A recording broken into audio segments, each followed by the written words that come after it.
മനുഷ്യ ശരീരത്തിലെ രക്തം പോലെ ശുദ്ധജലം ഇല്ലാതെ ആർക്കും ജീവിക്കാൻ കഴിയില്ല. ഇന്ന് സമൂഹത്തിൽ വർദ്ധിച്ചു വരുന്ന പകർച്ചവ്യാധികൾക്ക് മുഖ്യ കാരണം കുടിവെള്ളമാണ്. നമ്മുടെ ജീവിതത്തിൽ ഉപയോഗിക്കുന്ന കുടിവെള്ളം എപ്പോഴും സുരക്ഷിതമല്ല.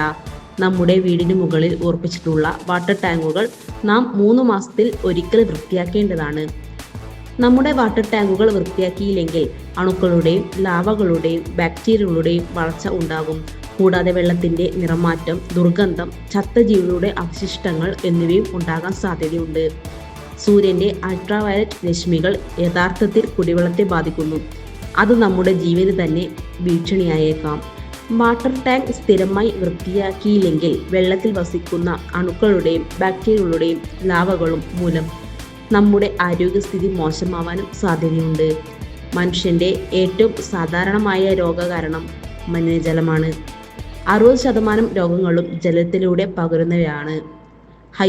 ഹൈപ്പസ്റ്റസ്, കോളറ, മലേറിയ, എലിപ്പനി, ഡെങ്കു, അമീബ ജ്വരം തുടങ്ങിയവ 5 വയസ്സിന് താഴെയുള്ള കുട്ടികളിലും മുതിർന്നവരിലും രോഗം വരാനുള്ള സാധ്യത കൂടുതലാണ്.